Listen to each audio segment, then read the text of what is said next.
new investigative report shows the Department of Defense is using radical DEI curriculum within the Pentagon's public schools that educate tens of thousands of children of our very own military service members on bases around the world. Now, this comes after the Defense Department did issue a press release in March of 2023 stating they were canceling their first ever Office of Diversity, Equity, and Inclusion and reassigning their chief. Well, today, we're going to talk to the CEO and founder of OpenTheBooks.com, Adam Andrzejewski, with more of these details. Good morning to you, sir. Your 58-page report is titled Schools for Radicals. Now, American taxpayers should know, obviously, what they're paying for. And what were your top-line findings in this report? Incredibly, Jan, in the Pentagon's K-12 public schools, there's a school-to-activism pipeline premised on radical philosophies like diversity, equity, inclusion.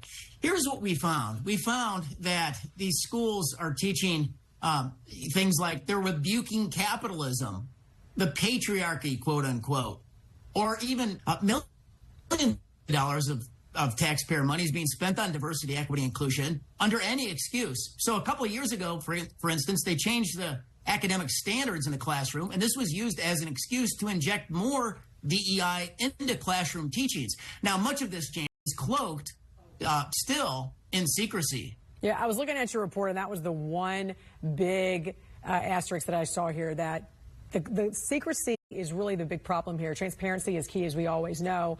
How hard is it, though, to hold the Pentagon schools accountable for what they teach to children of our service members? By the way, children who could themselves go on to become service members for our country as well.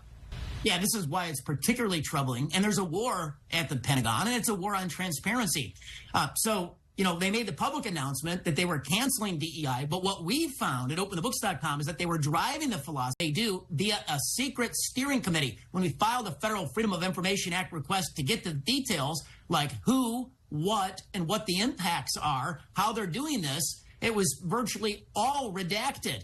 And so even appeals on things like this are taking up to a year and a half, 18 months. We filed a request for their payrolls. It's probably the only school district in the country that won't reveal the individual's teaching and how much they make, or any individual at the Pentagon's K-12 public schools. Even you have U.S.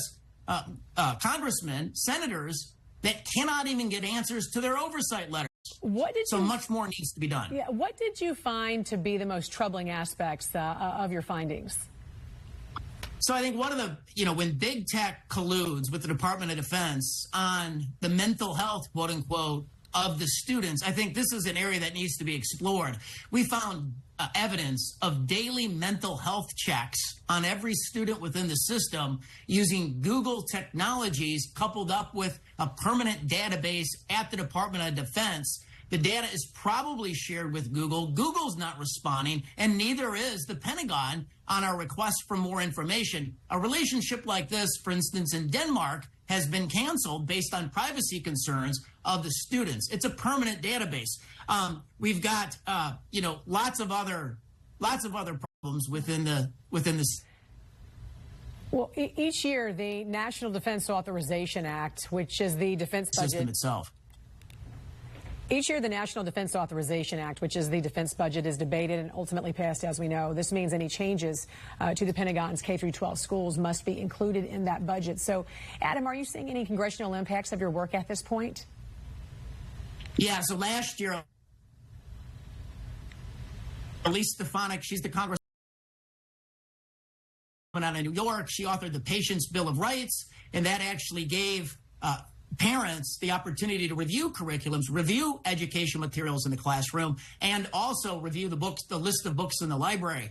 Now, look, this was after the Pentagon had their big announcement that they were canceling their Office of DEI.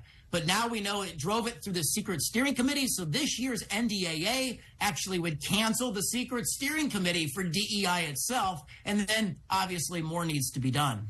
CEO and founder of OpenTheBooks.com, Adam Andrzejewski, thank you so much for joining us this morning with this report. Have a great weekend.